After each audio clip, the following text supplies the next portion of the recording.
Good morning everyone, welcome back to my YouTube channel. हम कर रहे थे एसएससी जीडी 2025 के प्रैक्टिस सेट का रिवीजन और आज है हमारा जीएस प्रैक्टिस सेट नंबर 12।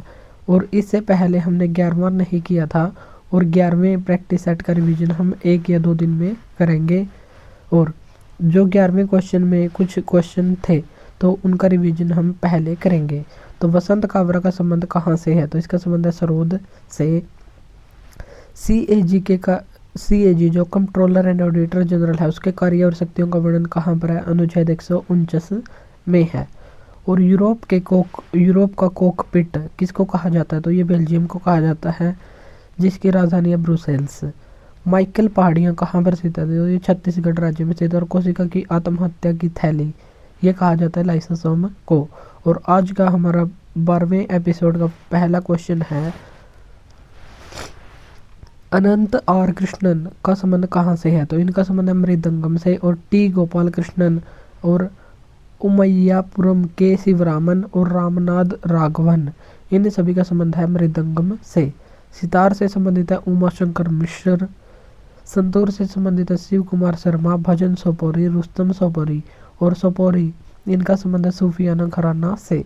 बांसुरी से संबंधित है माला चंद्र शेखर। और पन्नालाल घोष, हरि प्रसाद चौरसिया ये भी बांसुरी से ही संबंधित होंगे। सेकंड क्वेश्चन है, अमिताभ घोष को ज्ञानपीठ अवार्ड कब दिया गया था? तो इनको 2018 में ज्ञानपीठ अवार्ड दिया गया था द शैडो लाइन्स नामक पुस्तक के लिए। रस्किन बॉन्ड की इंपॉर्टेंट पुस्तक का नाम क्या है? The blue umbrella. Khushwant Singh की पुस्तक है train to Pakistan. Good bad and ridiculous, Delhi a novel, the company of women. और विक्रम सेठ की पुस्तक है टू लाइव्स, गोल्डन गेट।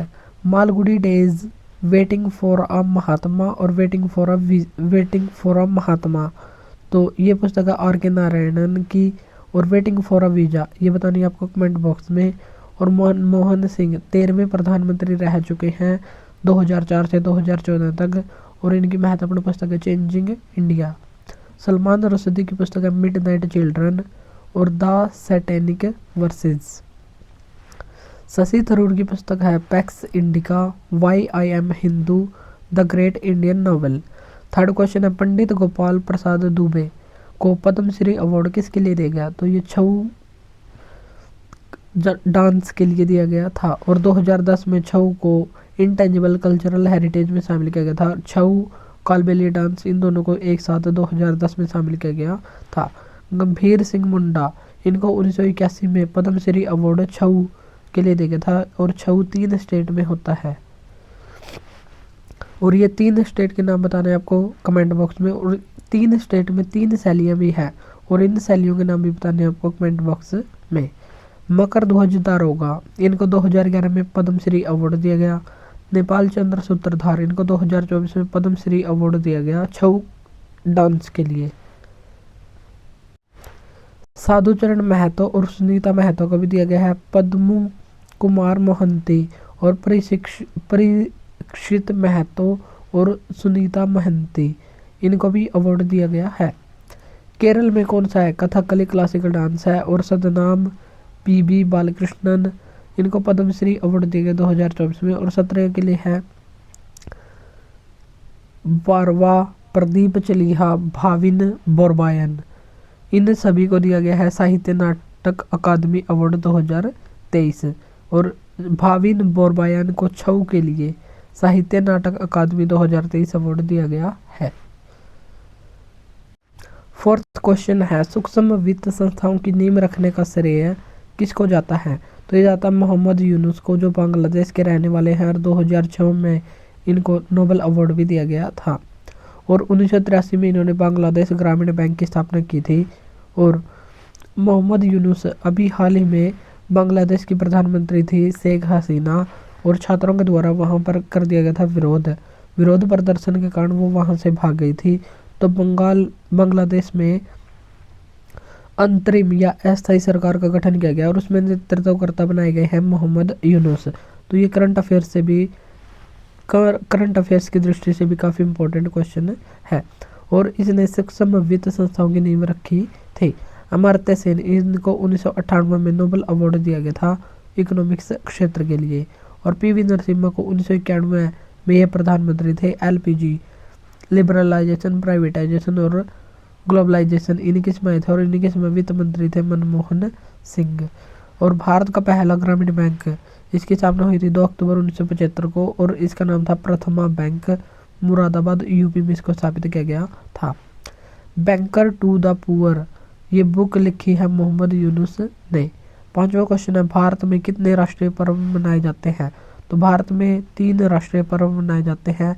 पहला है 2 अक्टूबर गांधी जयंती के रूप में। दूसरा गणतंत्र दिवस, इस दिन राष्ट्रपति ध्वज फहराते हैं।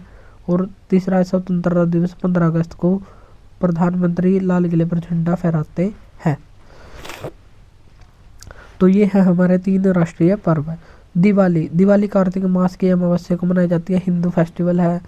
होली फाल्गुन मास की पूर्णिमा को मनाते हैं। दुर्गा पूजा पश्चिम बंगाल में मनाते हैं अश्विन माह के दशहरे। अश्विन माह में आता है दशहरा और दशहरे के 4 दिन बाद आती है दुर्गा पूजा।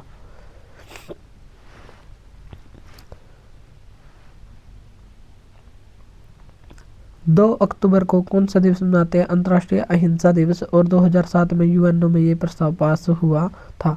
76वें गणतंत्र दिवस 2025 में चीफ गेस्ट कौन होंगे? तो इंडोनेशिया के राष्ट्रपति प्रोबो होंगे, प्रोबोबो। पहला गणतंत्र दिवस 1950 में चीफ गेस्ट कौन थे? इंडोनेशिया के राष्ट्रपति सुकर्णो थे।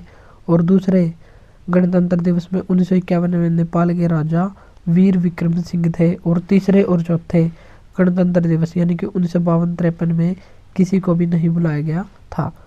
भारत में टोटल बायोस्फीयर रिजर्व की संख्या कितनी है? तो ये 18। और अगस्त्यमाला बायोस्फीयर रिजर्व, इसको 2001 में शामिल किया गया था और केरल और तमिलनाडु की सीमा पर यह स्थित है। नीलगिरी बायोस्फीयर रिजर्व, इनको ब्लू माउंटेन के नाम से भी जानते हैं और ये तमिलनाडु, केरल और कर्नाटक 3 राज्यों में पाए जाते हैं। अचनकमार बायोस्फीयर रिजर्व, ये छत्तीसगढ़ और मध्य प्रदेश में है। पेंच टाइगर रिजर्व मध्य प्रदेश और महाराष्ट्र की सीमा पर स्थित है। पहला खेलो इंडिया स्कूल गेम्स कहाँ पर हुआ था? तो 2018 में इनकी शुरुआत हुई थी, लेकिन पहला 2019 में हुआ था। और यूथ गेम्स इन्हीं का नाम हो गया है यूथ गेम्स। 2018 में इनकी शुरुआत हुई थी, लेकिन 2019 में इनका नाम हो गया था यूथ गेम्स। और अंडर 17 के लिए स्कूल लेवल पर होते हैं और अंडर 19 के लिए ये कॉलेज लेवल पर होते हैं। और पहली बार इसका आयोजन किया गया था नई दिल्ली में। और 5वें का आयोजन किया गया था मध्य प्रदेश के भोपाल में। और 6वें खेलो इंडिया यूथ गेम्स का आयोजन तमिलनाडु के 4 शहरों में किया गया था, त्रिची, मदुरई, कोयम्बटूर। तो इन 4 शहरों में किया गया था। और जनवरी 2024 में इनका आयोजन किया गया था 19 से 31 जनवरी के बीच। और इसके शुभंकर का नाम था वीर मंगाई या रानू वेल्यू नचार के नाम पर इसका नाम रखा गया था वीर मंगाई। और इसमें टॉप स्थान महाराष्ट्र ने 57 गोल्ड के साथ टॉप और दूसरा स्थान तमिलनाडु ने 38 गोल्ड के साथ प्राप्त किया। और 7वें खेलो इंडिया यूथ गेम्स का आयोजन कहाँ पर होगा? तो ये बताना आपको कमेंट बॉक्स में, तो कहाँ पर होगा। जन केंद्रित बजट या जनता पर आधारित बजट किस बजट को कहा जाता है? तो ये 1968 के मोरारजी देसाई के बजट को कहा जाता है। और बजट का उल्लेख भारतीय संविधान के किस अनुच्छेद में है? अनुच्छेद 112 में। बजट शब्द का उल्लेख नहीं है, बल्कि बजट के लिए वार्षिक वित्तीय विवरण पत्र का उल्लेख किया गया है। और मोरारजी देसाई सर्वाधिक बार बजट पेश करने वाले व्यक्ति हैं, जिन्होंने 10 बार बजट को पेश किया है। पहले गैर कांग्रेसी प्रधानमंत्री ये भी थे मोरारजी देसाई। और इनकी एक इम्पोर्टेंट पुस्तक है नेचर क्योर। और ये पहले व्यक्ति हैं जिनको भारत और पाकिस्तान दोनों का ही सर्वोच्च सम्मान दिया गया है। 1991 में इनको भारत रत्न और 1990 में इनको निशान-ए-पाक से सम्मानित किया गया था। पंडित जवाहरलाल नेहरू की 2 इम्पोर्टेंट पुस्तक कौन सी है? ग्लिम्पसेस ऑफ वर्ल्ड हिस्ट्री, विश्व इतिहास की झलक, और डिस्कवरी ऑफ इंडिया, भारत की खोज। ये इनकी 2 महत्वपूर्ण पुस्तक हैं। किन राज्यों में द्विसदनीय विधानमंडल है? तो वर्तमान में है 6 राज्यों में विधानमंडल, जैसे केंद्र में सदन होते हैं लोकसभा और राज्यसभा, एक होता है निम्न सदन, एक होता है उच्च सदन, और लोअर हाउस होता है उसका 5 वर्ष कार्यकाल होता है, लेकिन जो अपर हाउस होता है वो परमानेंट होता है और उसके सदस्य को कार्यकाल होता है 6 वर्ष। उसी प्रकार राज्यों में जो निम्न सदन होता है उसको कहते हैं विधानसभा, और जो अपर हाउस होता है उसको कहते हैं विधान परिषद। विधान परिषद के सदस्यों का कार्यकाल होता है 6 वर्ष और विधानसभा के सदस्यों का कार्यकाल होता है 5 वर्ष। और कुछ राज्यों में केवल विधानसभा ही मिलती है, लेकिन कुछ राज्यों में विधानसभा और विधान परिषद दोनों ही मिलती हैं, और विधानसभा और विधान परिषद दोनों ही मिलती हैं। ऐसे भारत में राज्यों की संख्या है 6, और यह है उत्तर प्रदेश, बिहार, झारखंड, कर्नाटक, तेलंगाना और आंध्र प्रदेश। तो ये 6 राज्य है। पहले यहाँ इन पे जम्मू कश्मीर भी शामिल होता था, लेकिन जम्मू कश्मीर वर्तमान में बन गया है यूटी, तो जम्मू कश्मीर नहीं बल्कि 6 राज्य ही इसमें शामिल होंगे। विधान परिषद की मैक्सिमम सीट कहाँ पर है, तो ये उत्तर प्रदेश में है 100 सीट। और विधान परिषद के सदस्यों का चुनाव कैसे होता है, इसके 1/3 सदस्यों का चुनाव एमएलए जो विधानसभा के सदस्य होते हैं उनके द्वारा किया जाता है। 1/3 सदस्यों का चुनाव नगर पालिका या लोकल बोर्ड जैसे जल निकाय इत्यादि के द्वारा किया जाता है। 1/12 सदस्यों का चुनाव टीचर्स जो माध्यमिक स्तर पर हो और 3 वर्ष से ज़्यादा उनको एक्सपीरियंस हो चुका हो। 1/12 सदस्यों का चुनाव ग्रेजुएट जो 3 वर्ष से ज़्यादा हो चुके हैं, ग्रेजुएट हुए, उनके द्वारा। और 1/6 सदस्यों का चुनाव राज्यपाल के द्वारा नियुक्ति करके किया जाता है। तो इस प्रकार होता है विधान परिषद का चुनाव।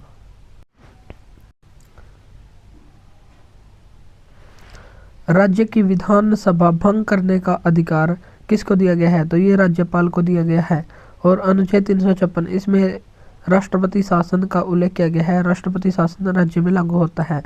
अनुच्छेद 356 राष्ट्रीय आपातकाल की घोषणा की गई है, और अब तक 3 बार राष्ट्रीय आपातकाल की घोषणा की जा चुकी है।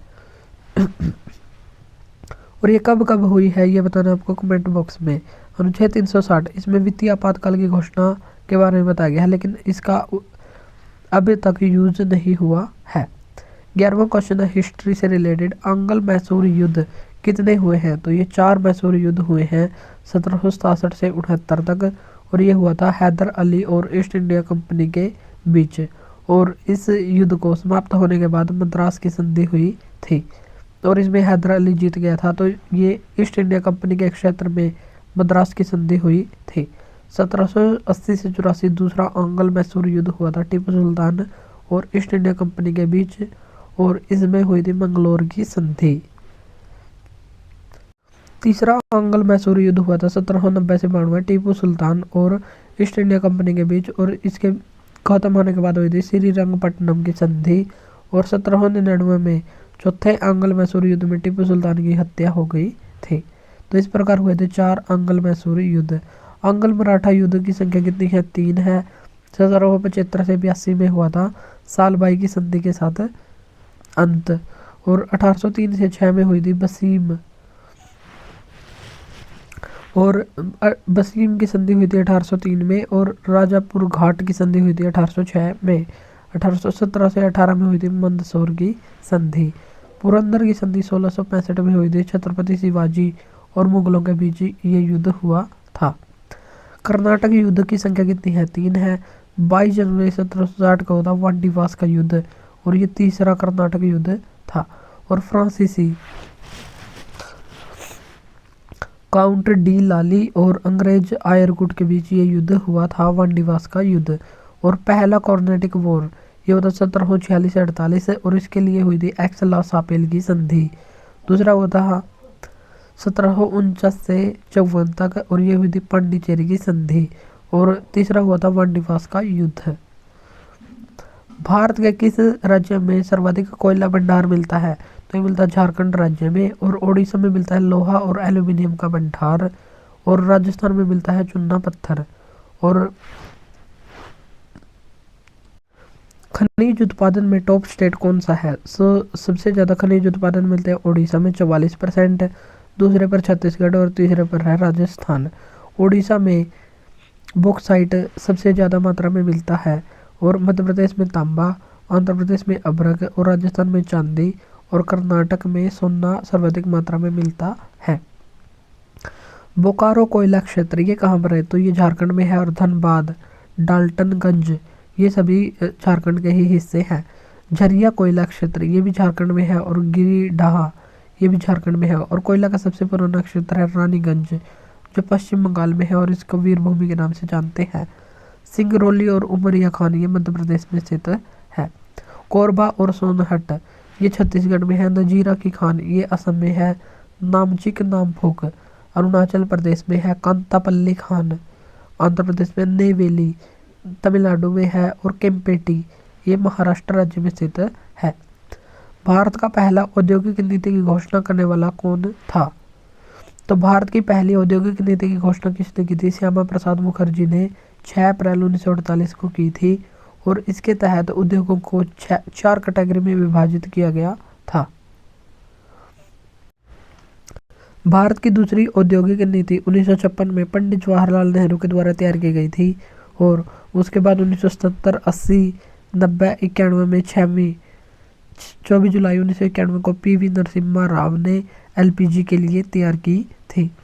विभिन्न पर्यटन संबंधी गतिविधियों में वर्ष के एक निश्चित समय के लिए लोग कार्यरत होते हैं, लेकिन ऑफ सीजन में बेरोजगार हो जाते हैं। इसको कैसी बेरोजगारी कहते हैं, तो इसको कहते हैं मौसमी बेरोजगारी। यानी कि मौसम के अनुसार ही उनको रोजगार मिलता है और मौसम के अनुसार ही उनका रोजगार चला जाता है, तो इसको कहते हैं मौसमी बेरोजगारी। प्रचलन या छिपी बेरोजगारी, आवश्यकता कम की हो लेकिन कार्य में अधिक लोग लगे हुए हों। जैसे 1 एकड़ जमीन है और उसमें लगे हुए हैं 6 व्यक्ति, अगर उसमें 4 व्यक्ति भी लगे हुए हों तो उत्पादन उतना ही होगा, इतना कुछ ज़्यादा फर्क नहीं पड़ेगा। तो जो ये 2 एक्स्ट्रा व्यक्ति लगे हुए हैं तो वे प्रचलन या छिपी बेरोजगारी का उदाहरण हो जाएंगे। 18वां क्वेश्चन है, पदार्थ की कितनी अवस्थाएं होती हैं, तो पदार्थ की होती हैं 5 अवस्थाएं। ठोस जो आकार और आयतन जिसका निश्चित हो। द्रव आयतन तो निश्चित हो लेकिन आकार अनिश्चित हो, यानी कि द्रव को अगर गिलास में डालेंगे तो गिलास के आकार का हो जाएगा, अगर कटोरे में डालेंगे तो कटोरे के आकार का हो जाएगा। तो आकार अनिश्चित है, लेकिन आयतन जो इसका वजन होगा, जो उसका